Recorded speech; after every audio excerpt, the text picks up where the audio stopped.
Hello and welcome back to the Sideline Live podcast. You may have noticed that I've been gone, and I have been, but I was busy working on the Paralympics and the Olympics, and even got the chance to go to Paris. But more about that later. I had a brilliant time, but I'm really excited to bring back the podcast. I have loads of athletes and coaches lined up, and I'm looking forward to get stuck in over the months ahead.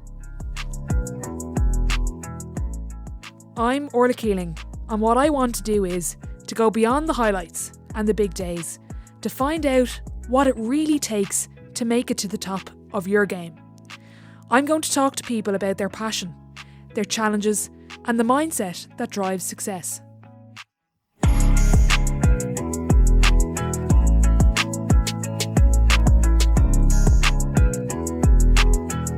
Okay, I'm delighted to be joined by All-Ireland winning hurling coach Shane Hassett. Shane, has that saying gotten old yet?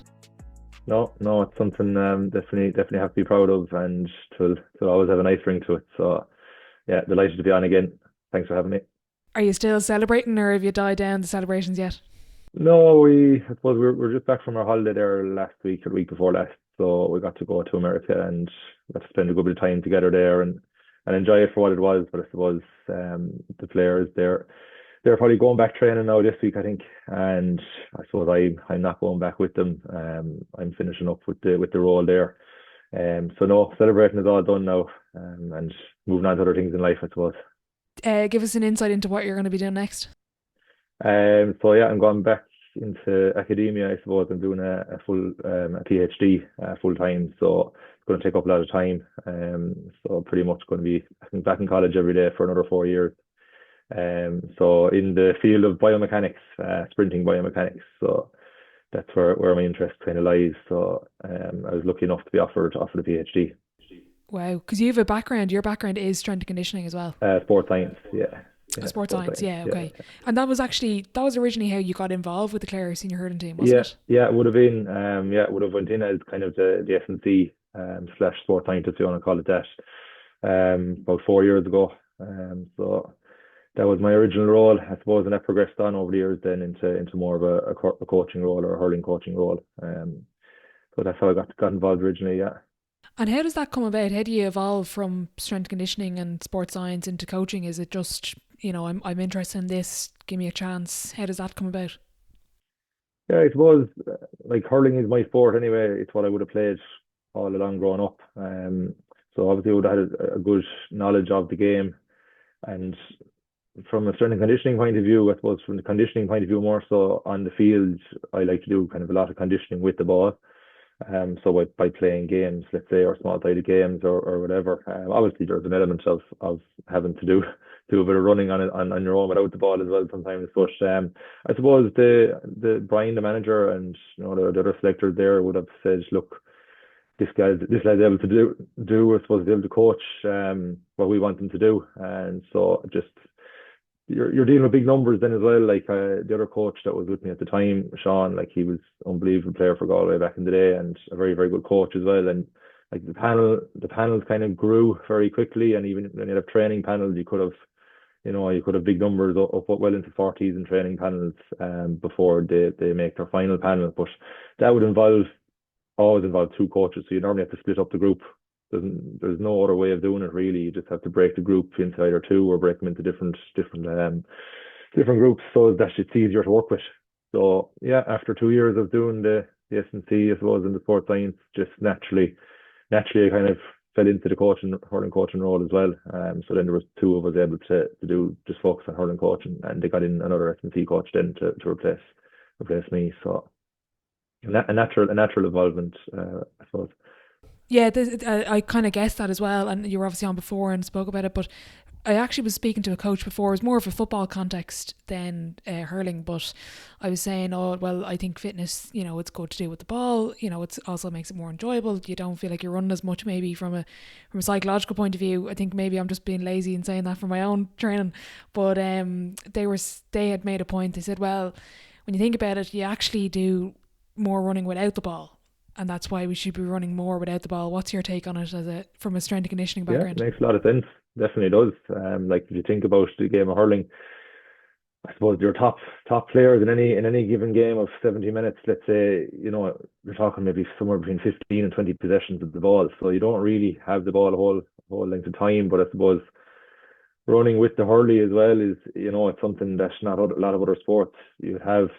You can't run obviously freely like you can in football or soccer or whatever when you're holding a hurley in your hand. So definitely, I think there's room for both. I think there's room to obviously play your games and to do your conditioning that way. And then I'm a big believer, and I would have done it a good bit with the club team this year as well. That we do still do a good bit of tempo running, or I suppose that kind of running at the end of training, just to top up the players, I suppose. And a lot of it then is I'm science driven, I suppose, from a sports science background. So you're trying to hit certain metrics every day on the GPS, with regards, I suppose, the training load, let's say. So you want to make sure that the players aren't detraining, and you don't want them overtraining, obviously, as well. So it kind of depends on what trends I'd be seeing on the GPS, kind of the feedback from the players, and also then the time of the year you have as well. So like if you're the week of a game, you have to hit X numbers obviously that week, but obviously you don't want to be doing too much either as well. So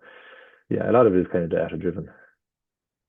How do you find the conversation around the GAA developing a data, like a database for counties, and even the way the Premier League deal with their injuries? Is that something that we will move towards? Do you think that would be a benefit to everybody involved? Yeah, I think we should. I don't think it's going to happen anytime soon. I suppose the cynics in the GA, I suppose, don't want anyone else knowing their information. So, but again, it will all probably depend if the sport went professional or not.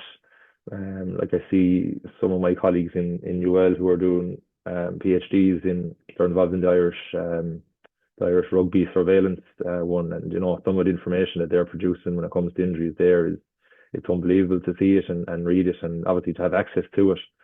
And obviously in soccer, then you have so much data you can get from databases like Opto, I suppose, is the big one.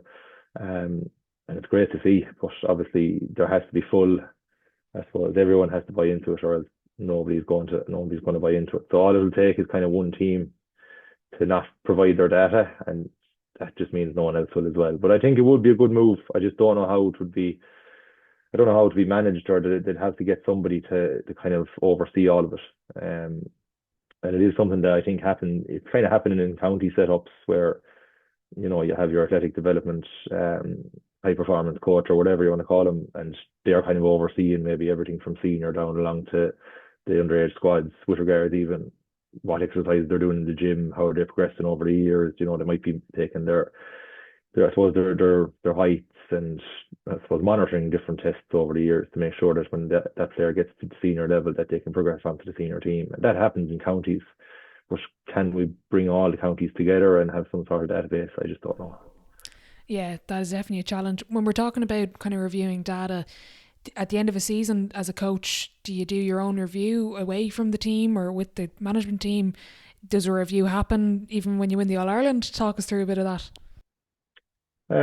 Yeah, there definitely would be reviews. I suppose I wouldn't have been involved in the end of the year one this year because I knew I was leaving anyway. But if I take a club team, for example, like we would have sat down even as late as last week, and we would have went through it ourselves as management. And prior to that, I would have sent out surveys to players as well and get their feedback. I suppose on an individual basis and on a team basis. So that's kind of how I operate. I'm sure everyone has their own way of doing it. But you have to, if you're not reviewing what you've done, well, you're not going to progress. I suppose if you knew you were leaving a club or leaving a team, that mightn't happen if you're the outside person coming in. But if this was my club, let's say, and I knew the management team were leaving, there's some sort of feedback would surely. It normally happens with the chairman of the club, chairman or secretary of the club, that they'll meet the previous management team. So yeah, it'll be standard enough kind of practice.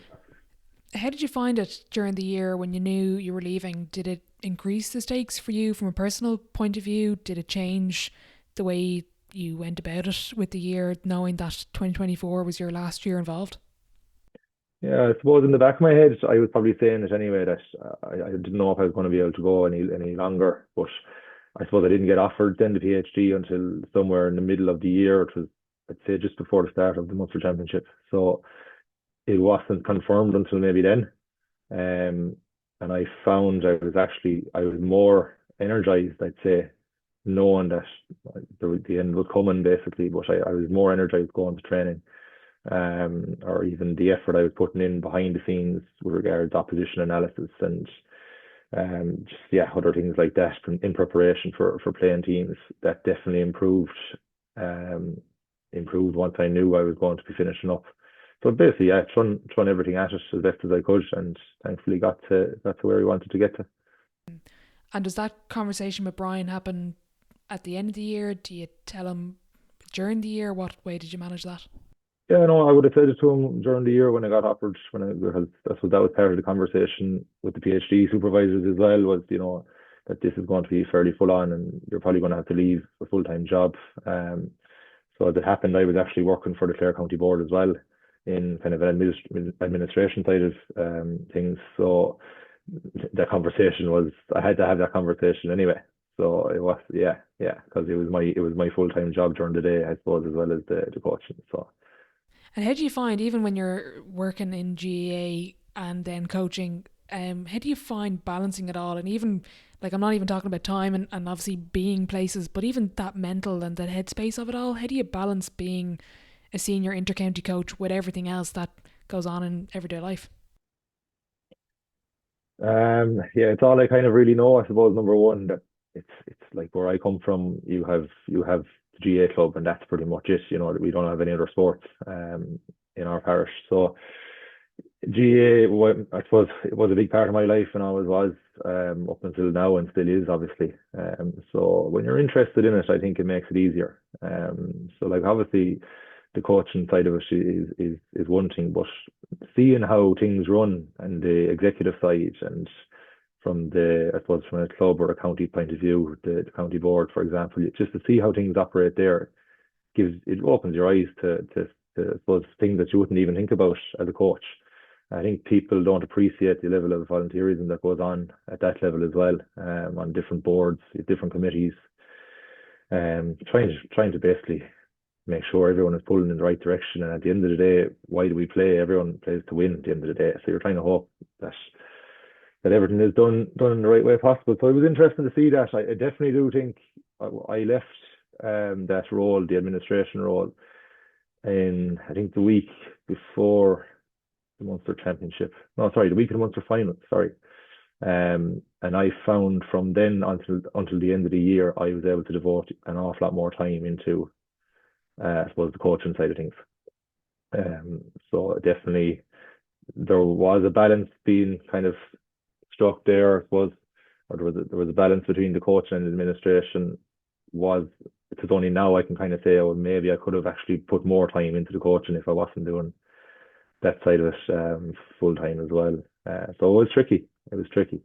Yeah, definitely. And even, like you mentioned, why we do it. Out of interest, while you bring it up, why do you coach? Why do you enjoy it?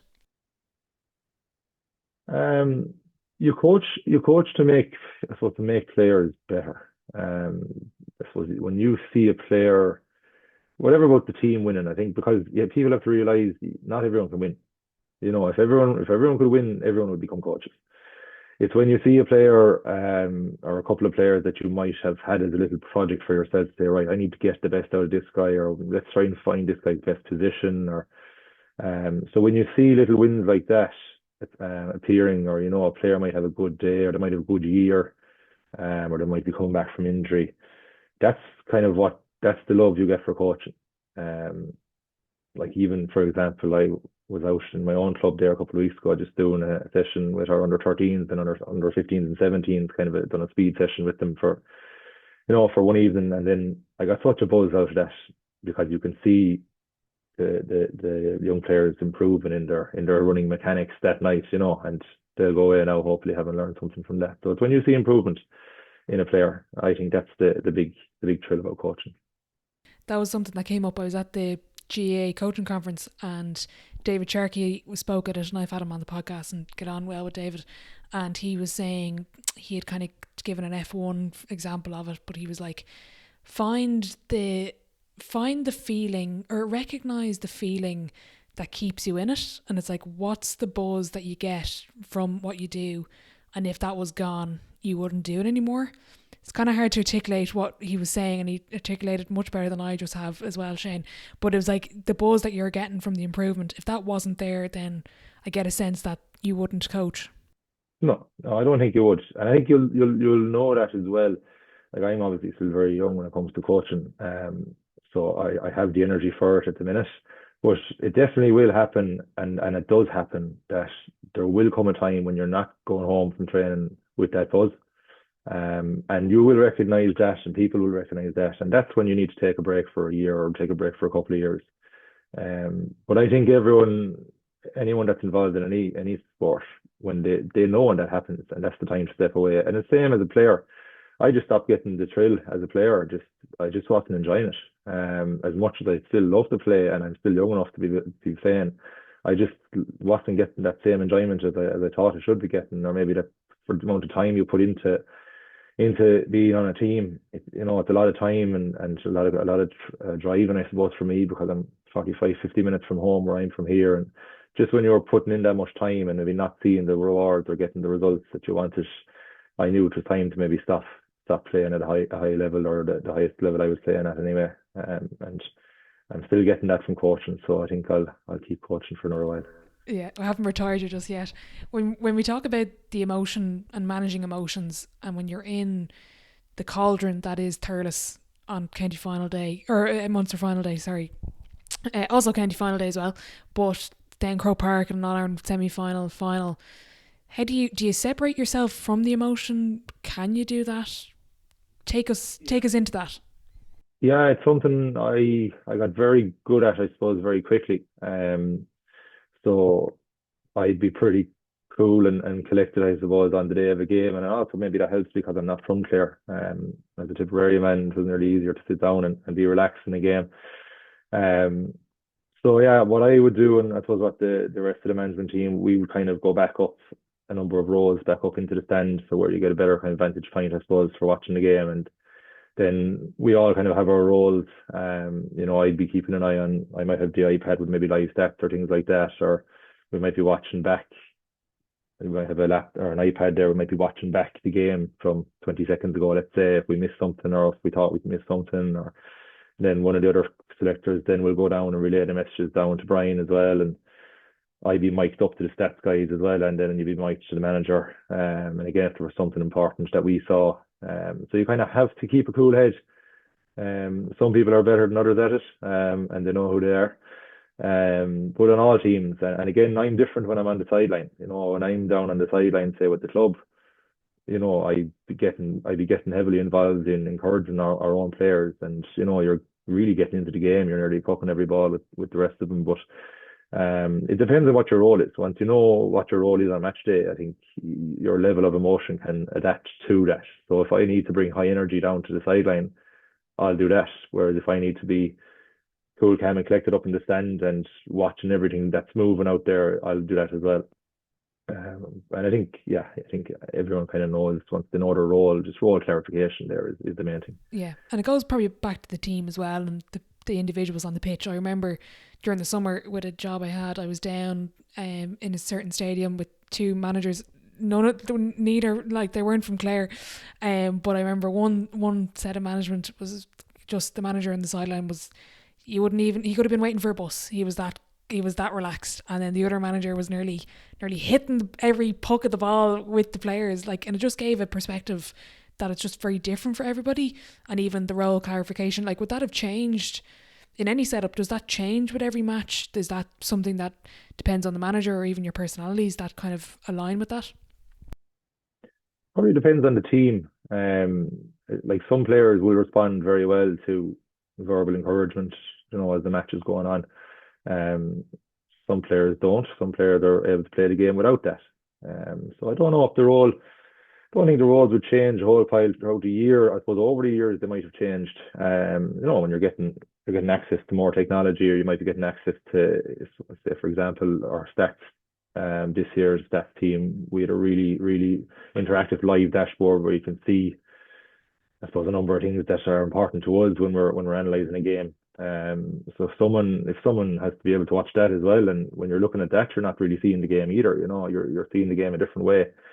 So it's just important to have, to have a number of people involved, and you don't need too many cooks either, because obviously then that can become a bit of a circus. But if you have enough people to see what we want to see and what we want to relay back to the team, let's say at half time, just I think yeah, that's the important thing there. That was something that has come up a number of times on this. Just interested as well to hear in terms of the season and managing the ups and downs, obviously with the league win and the Munster final and then coming up to win the All-Ireland. Like, just talk us through, even from the beginning, how getting involved and starting back training and just the mood, and how do you manage the peaks and troughs of the year?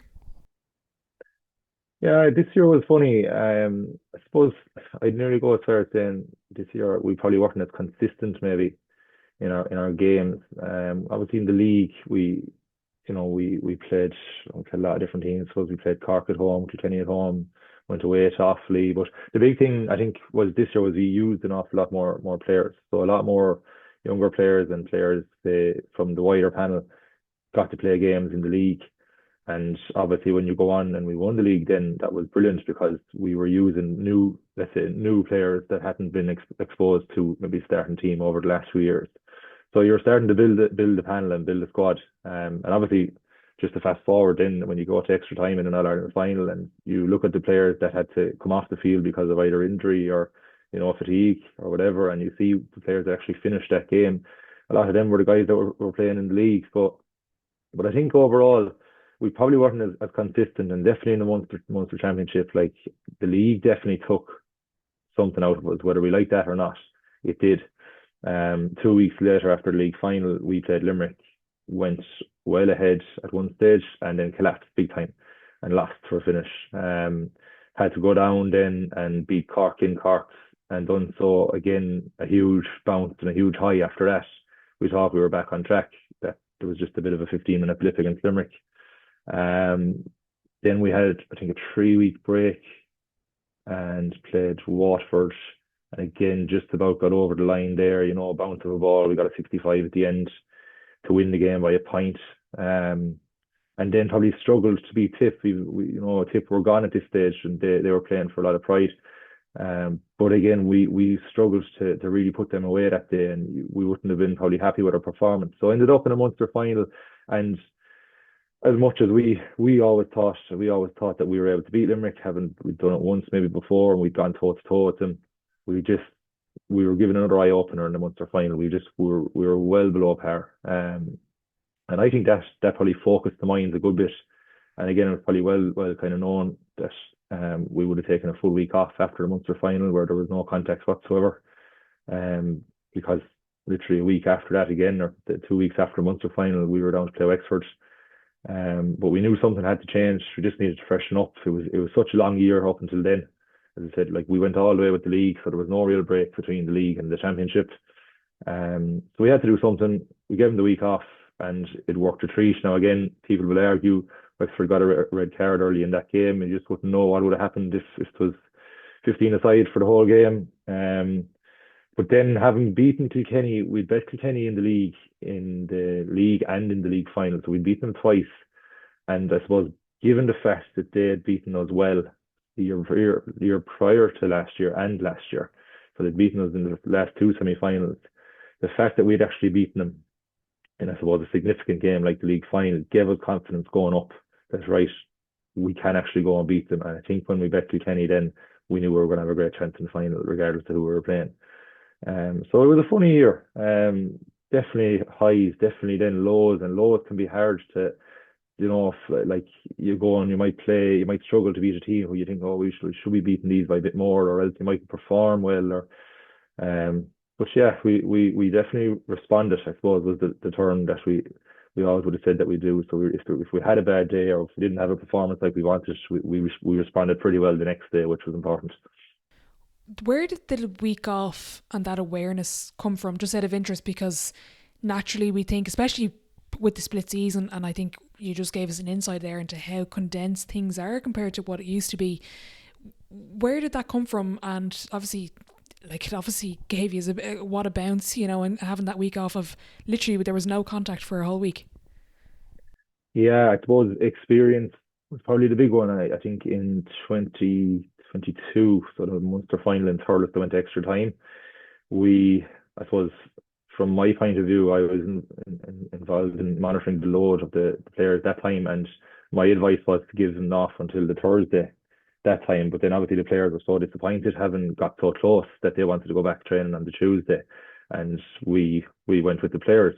So that didn't turn out well because we were flat playing the quarter final that year, and then got a heavy beating from Kilkenny. So that was in the back of our minds, that we weren't going to making that kind of mistake again in relation to giving them even the extra couple of days. Again, that was just conversation had between Lucas, who's the current S&C, and he's great experience, obviously, with he's won All Ireland with other counties as well. So I suppose experience on all of our parts, and just having a sit down and having a conversation, and ultimately Brian makes the call at the end of the day, and we made that call, or he made that call, to wait until the Saturday after before going back onto the field. And yeah, just give everyone, even ourselves as management, just give us a chance just to refresh, and forget about it for a couple of days.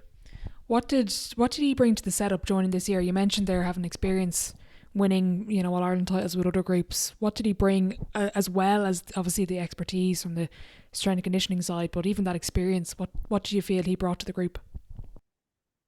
Just good energy. He's a really good guy. Lovely manner about him with the players. He brings a good bit of crack, and he's always in a good mood. So like anyone going into a team, if you're bringing that good energy, you'll always get an extra bit of a bounce, obviously, as well. And the players really enjoyed him, and he's very easy to get on with. Very easy to talk to, and obviously when we'd be having myself and himself and Brendan Bugler, he'd be the other coach this year, we'd be having our Zoom call on the day of training just to make the training the plan, and there'll always be a good bit of crack in that as well. So the three of us worked very well together, I think, between two hurling coaches and Lucas as the S&C. We got on very well, and we were always on the same page with regards to what we were doing and how the session was going to be ran. So just brought good positive energy. We were speaking before we arranged the call today, and I wanted to ask you about when teams win a title, whatever sport it is, they generally talk about a point where things clicked and they knew, God, if we get there, we have a chance. And more than just a chance, when they click, they say, Jesus, we've put ourselves in a great position. Was there any point in the year that you felt that if we get to a final, we have an absolute great shot at getting this? I think, and maybe this is just for me, other people might think differently. I think when we got to Croke Park, so beating Wexford in the quarter final, when we knew we were going up to Croke Park, we knew we had a great chance. And I suppose, coming from a Munster county, we don't get to play in Croke Park a whole pile, and especially if you're not getting to semi-finals or finals, you're definitely not playing in Croke Park. And playing up there, the whole rigmarole about playing up there is really a science in its own, between, I suppose, the logistics around buses and logistics around the dressing room and all that kind of a thing. I suppose around where we eat, do we drive up the motorway up by Galway and go across, or do we go from Clare towards Limerick and up that way, up the M7? There's all these different things that you think about, that you might think. Some people get the train up. We took a train a number of years ago. It didn't work. Didn't work out for us. We said we wouldn't do that again. So look, just getting to Croke Park alone was massive. So that day after beating Wexford, we knew that we were, obviously, you're one of four teams going into a semi-final. But I suppose given that we'd left kind of the county down over the last couple of years in semi-finals, I think the players kind of wanted to repay the fans. And again, it wasn't pretty in the first half against Kilkenny this year either. It was a real slog, and it was tough. And eventually, once we stuck to our game plan, I suppose, and we came out on the right end of it for a finish. But yeah, it's not easy. It's not easy navigating. I suppose, just the logistics of Croke Park, I suppose, is the big thing. Yeah, and that was actually something I was chatting to a coach about before, was just getting into Croke Park. And as you say, the science of Croke Park, I'm going to rob that from you now. Like, there is a science to it, and even being, if you've never played there before as a player, or even as a manager or a coach, when you're going to the hallowed ground of the GAA, that does have an effect on you. Yeah, like simple things there that I suppose I would have always been aware of through speaking to former players. But the surface on the ground, you nearly need to be wearing a long stud or a kind of half and half boot. Even on a good day, you can find yourself slipping very easily if you don't have the right boots. That's one thing I would have noticed or would have seen a good bit. The wind as well, like it's swirling wind. Playing into one goal is totally different than playing into other goals, regardless of what kind of weather you have or what kind of wind you have, because of the way it swirls as well. So as a players, if you're not used to it, you could end up hitting a lot of wides on the same side. And again, that's something we kind of would have learnt over the last two semi-finals in 22 and 23. So even those two things alone are little small things that can play into the players, I suppose, how it affects them when they go up to Croke Park. How talk us through kind of the last session. What do you do the week leading up to an All Ireland final? Same and this would be just me as a coach, regardless of your team, so whether it's the club or a county team, you're like, say if you're training on a Tuesday, let's say if you're training Tuesday, Friday, and the game was on a Sunday, your Tuesday session is still going to be pretty intense. So keeping the intensity up, keep the volume down a little bit. So again, your volume won't be as high, but you will be keeping that intensity there, and you'll definitely be blowing out on that Tuesday evening session. And that's kind of that's the difficult session. I hate that session because if you get through that session without any injuries, you're good to go. But I think well known that one of our players got injured in that session this year. But anyway, he was able to play the final and he done a fine job. But yeah, the Friday session then is much shorter. Again, Fridays you'd be probably doing a bit of analysis that week anyway. And for myself, I always like to focus the Friday on ourselves and not the opposition. And we might do some walkthroughs, or we might, if we had a certain game plan, we might go through that on the field. A little bit of shooting, but that's 20 minutes, 25 minutes max sometimes. But Friday session is generally quite light. Does the heart stop when Shane pulls up with his hamstring on the Tuesday? Oh Lord God, don't talk to me about it. It was yeah. Well, look, we didn't panic immediately. I suppose, look, it was surreal really to think that this is actually happening. And for himself as well, it was quite a difficult day, difficult couple of days, I suppose. Look, you kind of have to park it as a coach, because at the end of the day, there's no one big player bigger than any team, I suppose, and you're allowed to go out with 15, so someone was going to have to step up if he wasn't able to. But thankfully, he was able to get through, and once he got the results of the MRI and things like that, he felt much more positive about being available, I suppose. And so yeah, it is a tricky session with any team, and regardless of what player it is, even if it was same thing happened in the club team this year. I think was it before the final or semi-final? It was before the semi-final. That Tuesday session, one player had really done a real bad job on his ankle, just a really awkward, unlucky fall over another player, and yeah, the season was over for him. So Yeah, true. It's trying to find a balance. Out of interest, then, as a coach, when you're driving away from that Friday night session after players have gone, coaches have gone, and you're building up to Sunday, and obviously there's you've travelled up to Croke Park on Saturday and stuff like that.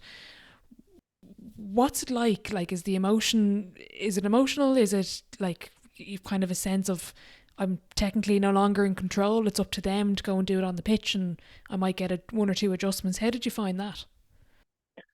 yeah, you'd have that sense of, if you felt like you were very well prepared, you would have that sense of just being content on that Friday evening, or all day Saturday or whatever. Um, so once I had all my boxes ticked in terms of analysis, opposition analysis, how we were setting up, players knew their roles, you'd be pretty content. Um, yeah, and then on the Saturday, then I just try and keep myself busy, and um, actually before before the All Ireland final this year, yeah, before the final this year, I went and coached the club team on the Saturday evening just to take my mind off the finals. So that's just how I dealt with it, because it was just a release for me that I wouldn't be thinking about it, and yeah. Yeah, interesting. If, whatever, as you say, once you keep your mind off it. And I didn't think hurling would be the answer to that, but I suppose whatever works, Shane.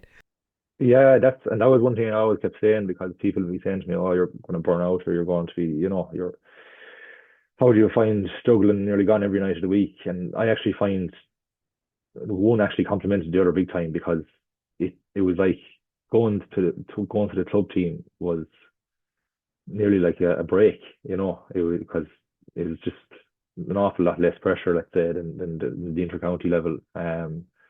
Just yeah, it took my mind off it completely, and I really enjoyed it. Wow, yeah, it just shows. I will ask about. I've asked so many coaches about this before, and you mentioned it with the league and using different players. But how do you keep players motivated throughout the year that are squad number 24, 25, 26, and even from 26 to 35 that don't get a jersey?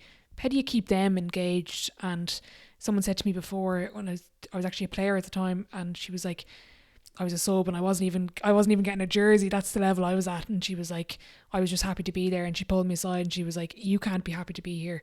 You have to push me to be better. And I just remember like, oh my God, I was like 17 at the time as well. So I had no idea. But how do you keep them motivated to keep pushing the starters and keep pushing the subs as well? Yeah, it's kind of a culture thing, I think, within a group. So yeah, you're right. Like if you're on the panel, well, obviously at the intercounty level, if you're on the intercounty panel, you should have ambition anyway to be making the squad 26 of the squad, and obviously making the starting 15.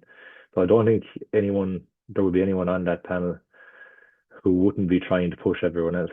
How do you keep them motivated? I suppose a little word here or there, if you see that there's a player who maybe that mightn't, they might feel that they're not getting a chance, or maybe they might feel like they're not going to have the opportunity this year. You might just have a little word with them, pull them aside or whatever. But then, you just play your in-house games as well. So if you're playing your in-house game, or any sort of a game where you can use as many players as possible, you might pull out some of the bigger, I suppose, mainstays on the team, let's say, just to give everyone else an opportunity. And then this year, we definitely started mixing up the groups. So when we split our group, we try and have a nice mix of kind of guys that were starting, that might be number 16 to 26, and then people who might have been getting a jersey, having a nice mix of everyone in a group. So if you're doing a game or condition game or something like that, just making sure that it's not all the starting 15 on one side and then everyone else in the other. Try and keep it varied up like that. So I think that keeps them hungry. It's definitely tougher at club level, but then obviously at club level you're going to have your second team, so whether that's an intermediate or junior team or something like that, so they have their own goals as well. But yeah, it happened to me an awful lot in my career where you might get 5 minutes at the end here, or else you might be starting and you might be the one brought off. As a corner forward or full forward line player, that was kind of the way it always was. You're the scapegoat, nearly always the first person that's brought off, or the first person that might be coming on. So you have to just, if you see a player that's maybe in that situation, you just have to keep having a little word with them, and maybe give them a little target or give them a goal, and reward them obviously then as well if they're playing well and they're starting to show something. Well then, that's a conversation that has to be had then with management to, this guy should be worth a look the next day, or if it's in league, give him a league game or two league games, and that's one way I suppose of doing it. Yeah, good point. What I want to ask as well is what separates then the all-star calibers, the players of the year, the really top players in your mind, from seeing them, obviously when you see the opposition playing on the pitch, but when you go behind the scenes and are with these lads 3, 4, 5 days a week, what separates them from the rest of the pack from what you've seen? I would say it's I suppose how they navigate the rest of their life outside of the field. Like obviously there's some players who love liberal practice, for example. So you might have a player, if they're a free taker, they just love going hitting frees in their own time, and they could hit 100 frees 3 times a week outside of the field. For other players, maybe then again it depends on the character. If a player actually does not want to be at the field, that they're using that time to go and do what they do want. So it's definitely depends on the player. Everyone is different. There's another player that comes to mind. They just love hard work. Like, so if they're not in the field, they're doing physical jobs and love doing their physical job as lifestyle as well. Like, and that's their release. The little things like nutrition and all that you can't really control. Yes, right, you're going to have your dietitians and your nutritionists, but this we can't spoon feed you either. So how players basically apply themselves that way as well, and sleep and recovery in general. And I think it's the most the guys that are the most content in their life and have the most routine or the best routine are generally the ones that get to the top and stay at the top. You might have players where they'll get to the top, but they mightn't be able to sustain it all their life just because it can be so demanding. And that's where you definitely see fellas, especially I think college ages really, it kind of makes or breaks players that if they can navigate that college lifestyle or that time of their life when they're in college, if they can navigate that well, they generally go on to make it at the top level. A lot of players fall away at that age, and even at a younger age, nearly in ladies. So yeah, I think it's how they apply themselves outside of the field or outside of the gym. Yeah, and it probably comes back to, and that's a great answer as well, but it probably also comes back to utilising the resources that's on and off the pitch. As you say, the dietitian or the nutritionist is not going to spoon feed you, but they're going to give you advice. But it's like, do you go to them about that? Do you message Shane? Oh, how do I get a bit better? Do I talk to the sports psych? It's kind of those things as well. You're kind of pulling different bits and making it your own. And as you say, managing off the pitch stuff, and even like Shane O'Donnell spoke about it during the year, like he didn't train till a certain point in the season and he found out what worked best for him, and that was that. And it something, as you say, hard work works best for another player. It's all managing yourself as well as the resources around you. Yeah, exactly. Yeah, and that's well known that Shane doesn't come back until a certain time of the year, but that makes him happy, And if as long as a happy Shane is playing the best way as possible, which he has this year, obviously, well then we're happy, or I was happy with that. And obviously, as I said, then there's other players who they just want hard work and they prefer to be practicing all the time, and if that makes them happy, that's fine as well. So everyone is different. Yeah, different players have their own way of dealing with it. When you walk into a sold out Croke Park, 82,300 people, is it more of a physical or a mental challenge to win the All Ireland? And mental, mental big time. Um, I suppose trying to be able to hold your composure. I suppose it's hard for me as a coach because I never was up there as a player, but I was pretty cool the day of the All Ireland until the final whistle went, and I was probably the first one seen run onto the field. But other than that, I think a lot of it is for the players. It has to be mental. If there was a part of the game where you get a bit of a setback, or it might be a goal, for example, like Cork, obviously when they got their goal at the very start, you just have to be cool and remember everything that was spoken about, and the kind of what would have been spoken about in the dressing room and tactics and that kind of a thing. And that's about being able to be present, I suppose, and not be overthinking something that happens, or else not to be thinking too far ahead into the game that something might happen. Just be present and play the game as it is, right in front of you.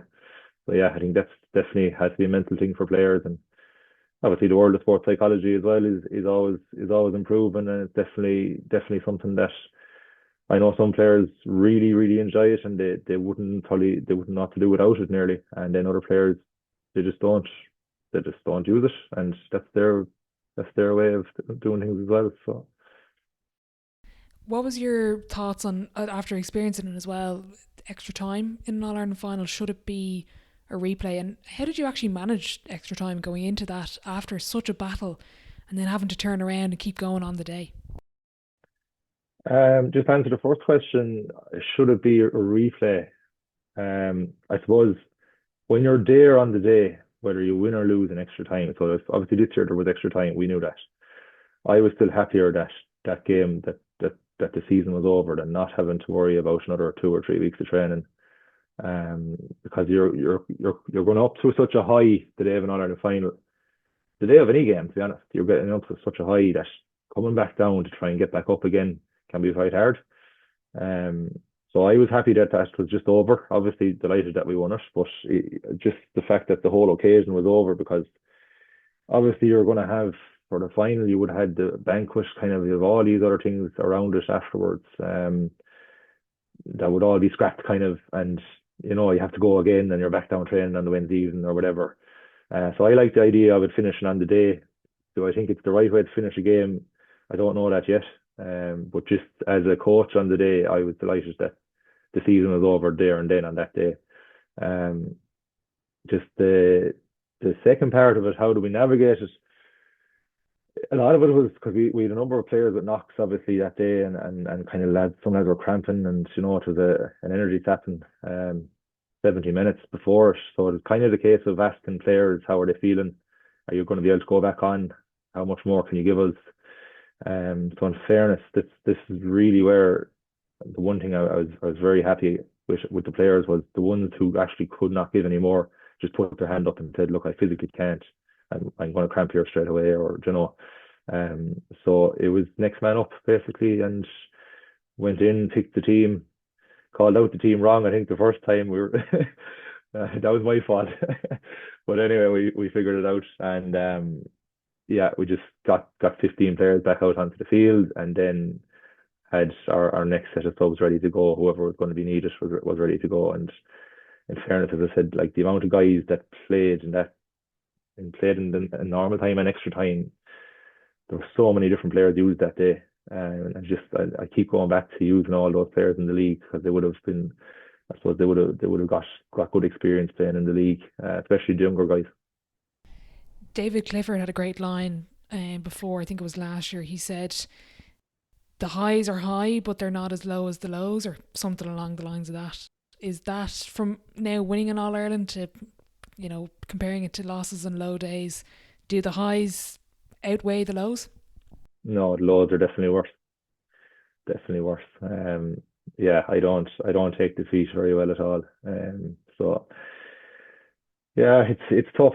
It was trying to have a routine and get back into normal life routine, I suppose, as quick as possible is the big thing. But yeah, there could be a couple of days there during the week where, yeah, your lows are definitely lower. But obviously the highs of the All Ireland, there's so much afterwards that went with it. Was, as I said, even for example, to experience going on a team holiday when you win an All Ireland, like that was amazing. Um, so yeah, I probably won't know fully until if I might win a few more things down the line as a coach. But at the minute, I'm definitely going to say the lows are definitely worse. Come here, I'm going to move on to the sideline 7. It's the same 7 questions at the end of every episode. I'm conscious you're tied up. Question 1, Shane, what's your favourite quote? Not really much of a quote person, but there is, I suppose, one thing I always lived by was what's for you won't pass you. And that's kind of how I live my life anyway. So yeah, kind of the what will be kind of a thing. And yeah, that's kind of the one that normally comes into my head whenever I get asked that kind of a question. But I wouldn't be one for any big inspirational quotes now painted on the wall or anything like that. Question 2, I think I know the answer to this one. Best sporting event you've been to, and you can pick one as a coach and one as a fan that you just went to watch. I haven't been to, as I said, my life kind of revolves around GA, so I haven't been to too many other sporting events. I suppose the All Ireland final is magic. It's just a different level of magic, whether you're there as a coach or as a fan. Um, but I like the idea of the All Ireland semi-finals as well, because the All Ireland semi-final gives people from maybe lesser hurling counties, for example. I know a lot of Antrim people will come down and go to All Ireland semi-finals because they can get tickets. There's something beautiful about that as well. But just other sports over in America. I went to got to see an NBA game in Miami. Got to see an ice hockey game in Nashville. Really enjoyed the ice hockey. I would have played a lot of that on PlayStation when I was younger.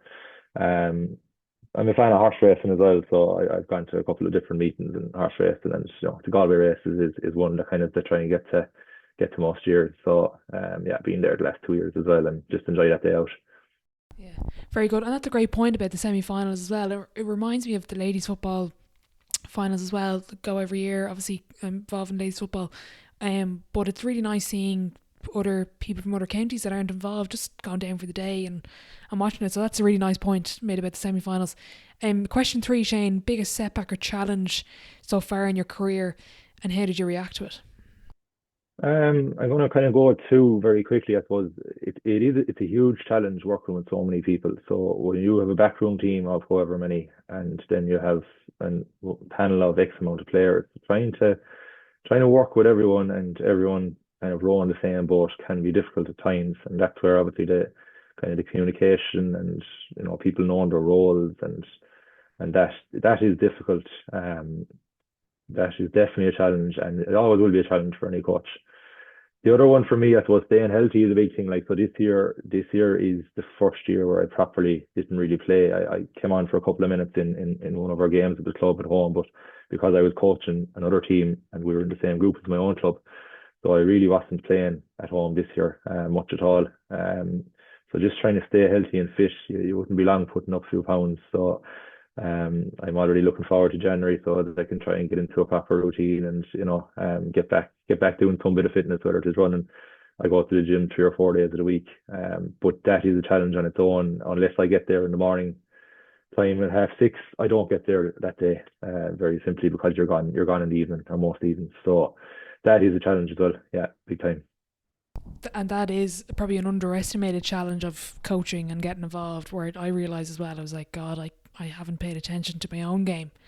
And you just kind of lose it a bit. And something it's hard to kind of go back and, get that time back. But I'm the same as you, Shane. I'm struggling with that one. On the flip side then, again, I think I know the answer to this one, but your biggest achievement on or off the pitch? Yeah, look, I suppose the All Ireland is a big one. Not everyone can win All Ireland. Haven't done a whole pile. I said I'm still young, so I haven't experienced a whole pile of achievements in my life really yet. Obviously, went to college, done a master's, now got offered to a PhD. That's an achievement, I suppose.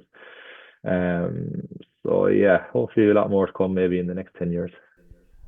Brilliant. What advice would you look back and give your 18-year-old self?